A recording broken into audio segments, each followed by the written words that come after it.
મહામંત્રી મનોજભાઈ પટેલ, પ્રદેશ ગણ મહામંત્રી એવા ભાઈ તેમજ જિલ્લામાંથી પધારેલા તમામ હોદ્દેદારો, આપણા જૂનાગઢ લોકસભાના ઇન્ચાર્જ એવા સુરેશભાઈ બગાસિયા, જિલ્લા ટીમ સાથે સંકળાયેલા તમામ હોદ્દેદારો, મહામંત્રીશ્રી, પ્રમુખશ્રી, તમામ ટીમના પધારેલા પદાધિકારીઓનું અહીંયા આમ આદમી પાર્ટી જિલ્લા વતી આપ સૌનું હાર્દિક સ્વાગત છે.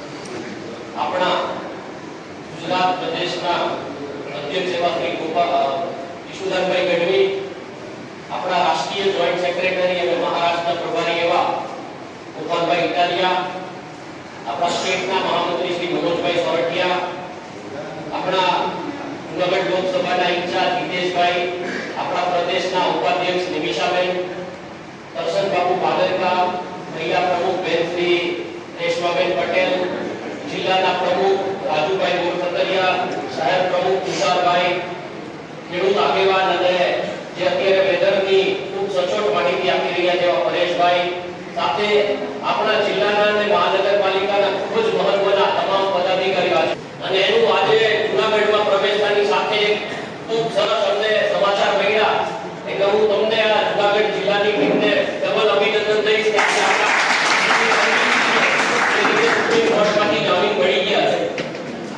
આપણી પાર્ટી હું માનું છું કે હવે ડબલ નહીં પણ 4 ગણી તાકાતથી ફરીથી 4 ગણા ઉત્સાહ સાથે ઊભી થશે અને ખૂબ મજબૂતીથી આવનાર તમામ ઇલેક્શનોથી લઈ સંગઠનને મજબૂત કરવાની કામગીરીથી લઈને તમામ વસ્તુમાં આપણે લોકો ખૂબ 4 ગણી મેં આપણા ટીમવર્ક મહેનતથી આપણે લાગી ગયા. જૂનાગઢ મહાનગરપાલિકામાં હમણાં ઇલેક્શનો આવી રહ્યા છે, એની સાથે સાથે નગરપાલિકાઓની ચૂંટણી પણ નજીક છે, ત્યારે આપણી વચ્ચે આજે પ્રદેશના જે મહત્વના આપણા ગુજરાત પ્રદેશની જે કોર ટીમ કહેવાય એ આજે વચ્ચે ઉપસ્થિત છે અને એમનું માર્ગદર્શન લઈ કેવી રીતે આ ઇલેક્શનોમાં સફળ થવું, કેવી રીતે સંગઠનને વધુમાં વધુ મજબૂત બનાવવું એનું માર્ગદર્શન આપણને આપણી પાસે ત્યારે મળશે. એક નાનકડી વાત એવી છે, કોઈના વખાણ કરાવવા કે મારી વાહવાહી કરાવવાની વાત નથી, પણ આજે આ મીટિંગમાં જેટલા પણ લોકો અહીંયા ઉપસ્થિત છે, આ મીટિંગની ખૂબ ગંભીરતા અને આ મીટિંગ કેમ જરૂરી છે પાર્ટી માટે સમજીને આપણે ઉપસ્થિત છે. પણ જે લોકો નથી એમને પણ એક થોડો મેસેજ દેવો જરૂરી છે કે આવી જ્યારે પણ મીટિંગ હોય એટલે પ્રદેશના તમામ મહત્વના આગેવાનો જ્યારે હાજર હોય તો ત્યારે એમની પોતાની જવાબદારી પાર્ટી પ્રત્યેની, દેશ પ્રત્યેની, આપણા જૂનાગઢ પ્રત્યેની જવાબદારી સમજીને પણ હાજર રહેવું જોઈએ.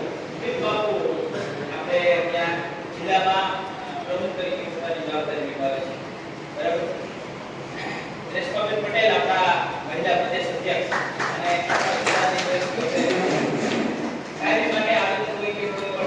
સારી બેન આપણને સપોર્ટ કરે છે. પરેશભાઈ ગોસ્વામી અને આજ અત્યારનો જે સમય છે તો લગભગ પરેશભાઈનું નામ આપણા પાસે આવ્યું તો તમે પરેશભાઈ કે પરેશભાઈ જરા પૂછી દે કેમ છે ઓ એરે નકાયો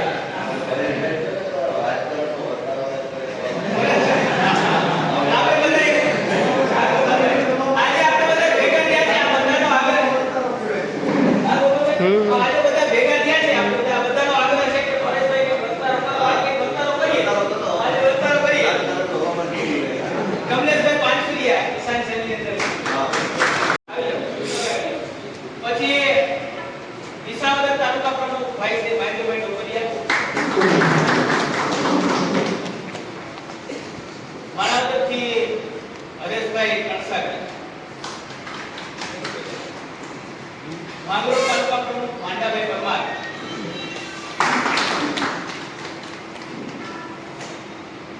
પછી અમારે શહેર પ્રમુખ ભાઈ શ્રી મહેશભાઈ મકવાણા કેશોદ, વાલુભાઈ પરમાર મિત્રો શહેરની ટીમ માટે અને આમ આદમી પાર્ટી માટે સૌ પ્રથમ તો આપણે કોઈ વ્યક્તિને યાદ કરીએ કે જે વ્યક્તિ શહેરમાં સંગઠન મહામંત્રીનો હોદ્દો ધરાવતા હતા અને મીડિયા સેલની પણ કામગીરી નિભાવતા હતા. જૂનાગઢ શહેરમાં આયોજિત તમામ કાર્યક્રમોના ફોટોગ્રાફ એમણે લીધેલા છે અને કદાચ એટલે જ એ ફોટોગ્રાફ પણ આજે આપણે જગદીશભાઈ આચાર્યને પાઠવીએ અને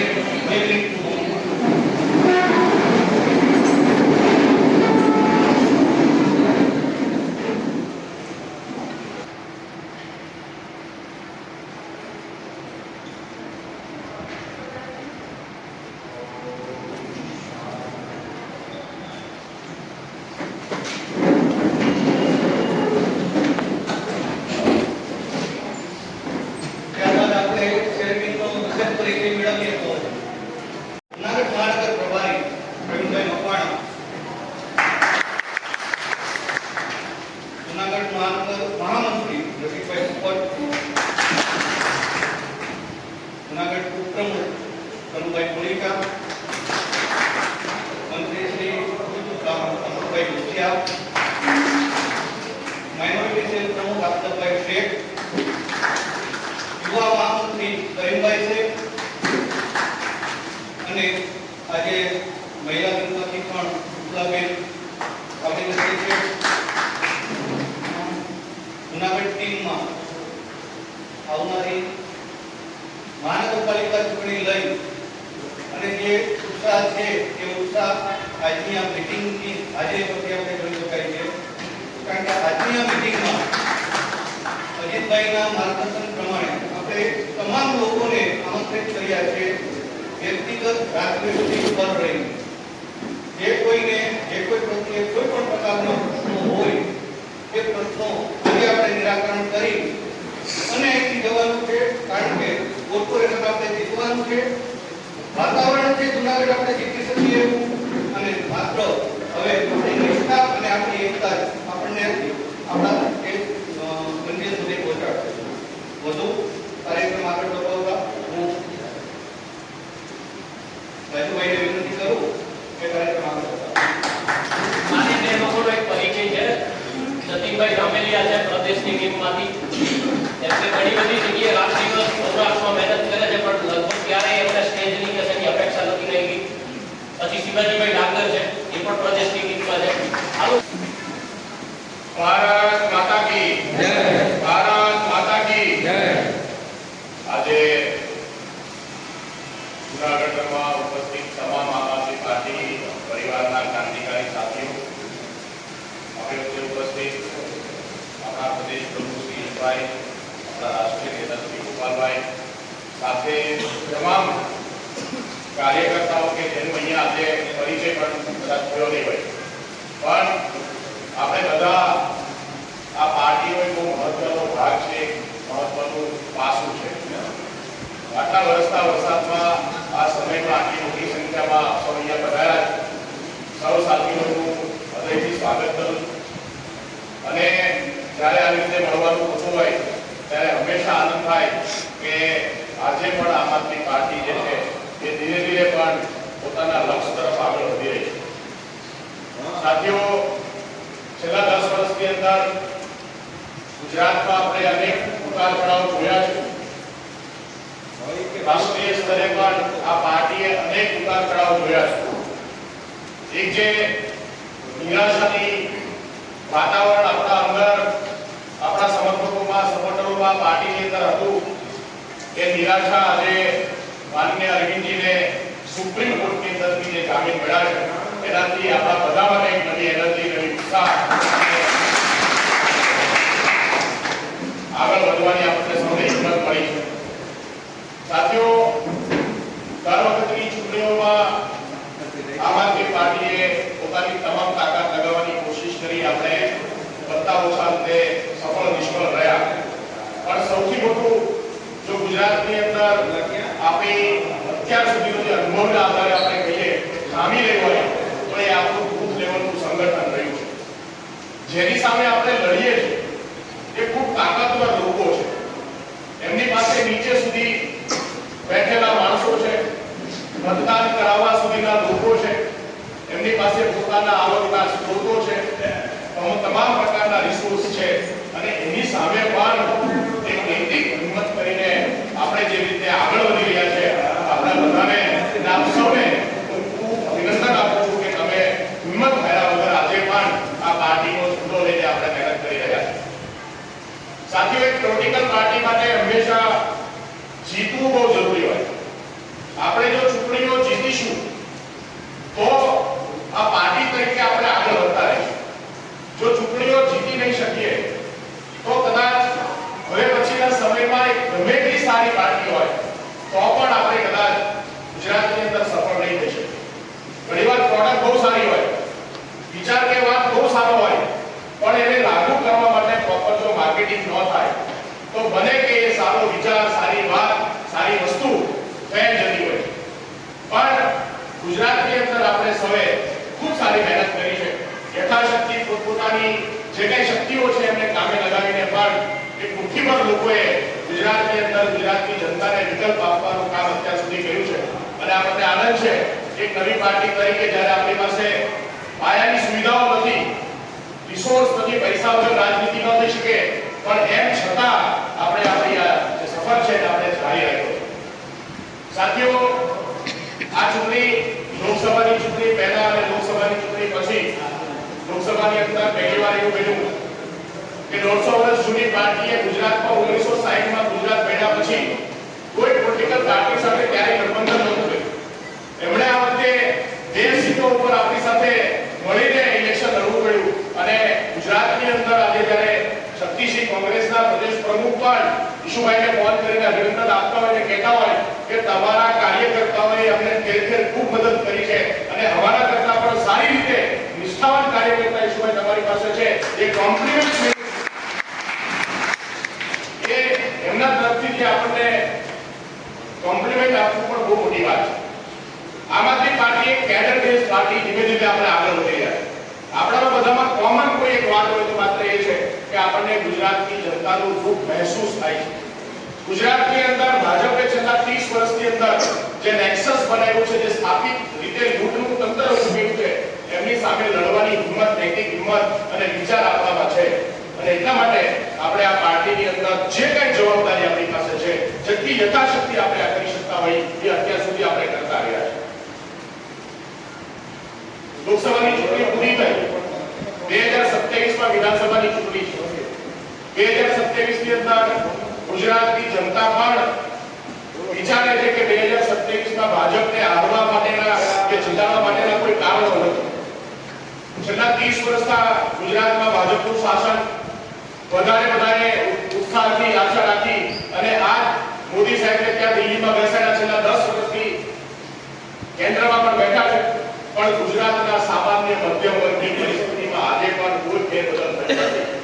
ઉલટાનું લોકોને લૂંટવા માટેના કારસાઓ વધારે મજબૂત થયા છે. હમણાંના કે આપણે કિસ્સાઓ લઈએ તો મેડિકલ એજ્યુકેશનની ફી વધી, તમામ શાળાઓની ફી વધી અને તમામ તરકટો કરીને કોઈને કોઈ કારણોસર ગુજરાતની જનતાને એના ખીચ્ચા ખાલી કરવાનું કામ આ સરકારે કર્યું છે. ભાજપે માત્ર 10% લોકોને ખૂબ સમૃદ્ધ કર્યા છે. આજે એ 10% લોકોની પાર્ટી છે.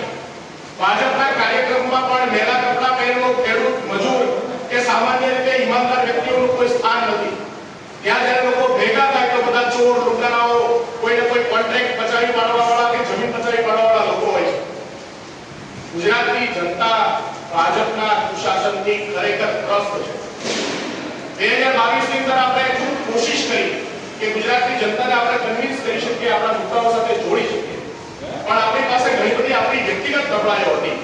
2022માં એ શક્ય ન બની શક્યું, પણ 2022ની ગુજરાતની જનતાએ આપણને એક સંદેશ ચોક્કસ આપ્યો છે કે 14% જેટલા મત અને 5 ધારાસભ્ય ચૂંટીને ગુજરાતની અંદર આમ આદમી પાર્ટી એવી બીજી મજબૂત પાર્ટી બની છે આ ઇતિહાસની અંદર કે જેમને ગુજરાતની જનતા જો વધુ મહેનત કરશે તો 100% સ્વીકારશે. એ સંદેશ આપણને 2022ની ચૂંટણીમાં મળ્યો.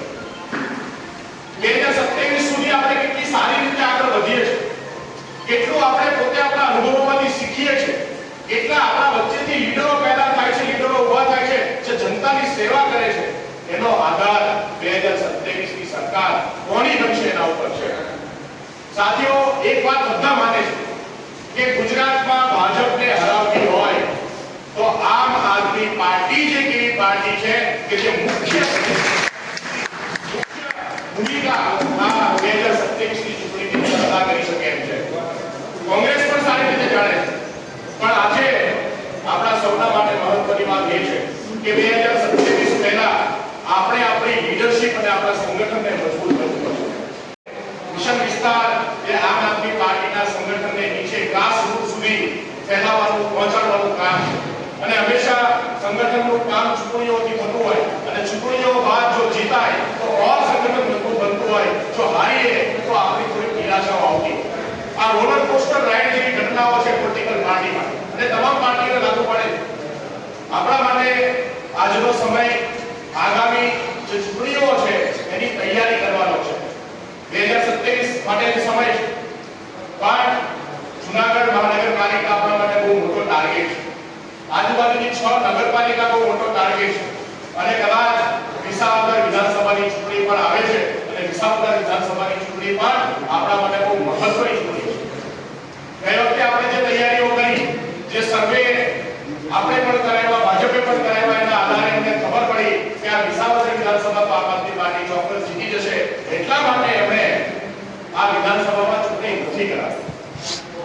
એમને ખબર હતી કે વિધાનસભાની વિસાવદરની ચૂંટણી સાથે સાથે જો લોકસભા હશે તો કદાચ જૂનાગઢ લોકસભામાં પણ અસર કરશે, એટલે એમને પોતાની જે નેગેટિવિટી છે ના થાય એના માટે એમણે વિસાવદરની ચૂંટણી નથી કરાવી. પણ વિસાવદરની ચૂંટણી પણ ત્યાં વાવમાંથી કેન્ડિડેટની સીટ ખાલી થઈ છે, અહીંયા વિસાવદરની ખાલી બે વિધાનસભાની સીટો ખાલી છે, તો વિસાવદરની ચૂંટણી પણ ટૂંક સમયમાં આવશે. અને આ વખતે ચૂંટણી કોઈ ઢોલ નગારા વગાડ્યા વગર આવશે અને 15-20 દિવસ 25 દિવસની અંદર આપવાની કોશિશ કરશે. તો આપણી જે તૈયારીઓ છે એ વિસાવદરમાં આપણે ખૂબ સારી રીતે આપણા તમામ સાથીઓએ સતત ગામડાઓમાં જઈ લોકો વચ્ચે જઈ આપણી વાત કરી હતી અને ખૂબ સારી રીતે લોકોએ આપણને સાંભળ્યા પણ હતા, સ્વીકાર્યા પણ હતા. અને આજે ફરીથી હવે આપણે સક્રિય થવાનો સમય છે. વિસાવદર વિધાનસભાના જે સાથીઓ પોતે જવાબદારી સંભાળતા હતા, ફરીથી એક વખત આપણે સક્રિય થઈએ અને ફરીથી આપણાથી જે બનતી કોશિશ છે લોકો માટે એ કરવાનું કામ આપણે કરીએ. આજે નહીં તો કાલે વિસાવદરની ચૂંટણી ચોક્કસ આવવાની છે. આપણી પોતાની જીતાયેલી સીટ કોઈ જીતી ન જાય એના માટે આપણે સૌએ આપણો પોતાનો ગઢ બચાવવા માટે જરૂર પડે તો જૂનાગઢની આસપાસની તમામ તાકાત જે છે આપણે આ વિસાવદરમાં પણ લગાવવાની છે. સાથીઓ, નગરપાલિકા હંમેશા ભાજપને માટે બહુ મજબૂત ગઢ રહ્યો છે. તમે જોશો કે મોટાભાગની જે રૂરલ સીટો હતી તે આજે ભાજપે 2022માં જીતી એનું સૌથી મોટું કારણ એમને જે નગરપાલિકાઓ છે, મહાનગરપાલિકાઓ છે, અર્બન મતો છે એ બહુ સારા એવા મળ્યા છે. 60% ની આસપાસ એવરેજ અર્બન મતો જે છે એમને મળ્યા છે. હાલાકી આ જે નાના મોટા નગર જે સેમી અર્બન કે અર્બન જે એરિયાઓ છે એની અંદર ભાજપે કોઈ વિકાસના નામે મોટી વાતો કરી કે કામો કર્યા હોય એવું નથી. પણ માત્ર ને માત્ર વિપક્ષના અભાવે સામે મજબૂત વ્યક્તિઓ, મજબૂત ઉમેદવારો નહીં હોવાના લીધે ત્યાં હંમેશા ભાજપનું શાસન રહ્યું છે. આપણા માટે સૌથી પહેલો ટાર્ગેટ આપણે આ નગરપાલિકાઓના તમામ વોર્ડની અંદર સારા એવા મજબૂત ઉમેદવારો, બહેનો, ત્યાં જે સમાજનું પ્રતિનિધિત્વ હોય એ પ્રતિનિધિત્વ એ સમાજમાંથી શોધી અને આપણે આ નગરપાલિકાઓ લડવાની અને જીતવાની તમામ તાકાત લગાવવાની છે. જૂનાગઢની આ 6 નગરપાલિકાઓની અંદર પોતે અલગ અલગ નાની ટુકડીઓમાં વહેંચાય અને નગરપાલિકાઓમાં આજથી મિટિંગો કરવાની શરૂઆત કરવી પડશે. ત્યાં જે તાલુકા કે નગરપાલિકાના સાથીઓ છે એમણે પોતે વિસ્તારની અંદર જઈને ત્યાંના આગામી દિવસોમાં આપણે નાના મોટા કાર્યક્રમો પણ નગરપાલિકામાં કરવાના આપણે લોન્ચ કરીએ છીએ. તો આ જે ટીમો બનશે એ પોતે એ વિસ્તારની અંદર જઈ અને તે નગરપાલિકાની અંદર નેતૃત્વ ઊભું કરવું, ત્યાં કાર્યક્રમો આપવા, ત્યાં સારા સારા ઉમેદવારોની શોધ કરવી, આ બધું જ કામ આપણે આ કરવાનું. સાથે મહાનગરપાલિકા આપણા માટે ખૂબ સારી વાત છે અને સુરતની અંદર જે રીતે આપણે સક્રિય રીતે ભાજપની સામે બેસી અને ભાજપને આપણે ઘણા બધા મુદ્દાઓ પર મજબૂત કરીએ છીએ કે કામ કરે, એમ ત્યાંનો જે ભ્રષ્ટાચાર ભાજપનો છે એમના ઉપર ખૂબ મોટી આપણે લગામ લગાવી છે. ત્યારે જૂનાગઢ મહાનગરપાલિકામાં આપણને ખૂબ આશા છે. ઘણા બધા સાથીઓ મહાનગરપાલિકામાંથી શહેરમાંથી અહીંયા આવ્યા છે. તમામ સાથીઓને વિનંતી કરીશ કે આગામી દિવસોની અંદર આપના વોર્ડમાં આજથી તૈયારી ચાલુ કરી દો.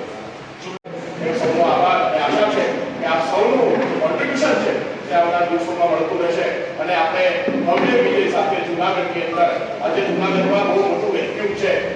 ભાજપની સામે કોંગ્રેસ અને આમ આદમી પાર્ટીમાંથી કોણ આ કબજો જૂનાગઢની અંદર કોણ વધુમાં વધુ સફળ થશે એ આપણે સૌ પર નિર્ભર કરે છે. અહીંયા બેઠેલા હોલમાં બેઠેલા તમામ સાથીઓ પર નિર્ભર કરે છે. જનતા તમને સાથ આપવા 100% તૈયાર છે. આજે પણ સુપ્રીમ કોર્ટે સાબિત કરી દીધું કે અરવિંદ કેજરીવાલ ઈમાનદાર હતા, ઈમાનદાર છે. આપણા માટે ભવિષ્ય ખૂબ સારું છે અને એ ભવિષ્યને બનાવવાનું કામ આપણે સૌએ કરવાનું છે. ફરીથી એક વખત તમામ સાથીઓનો ખૂબ આભાર. ભારત માતા કી જય.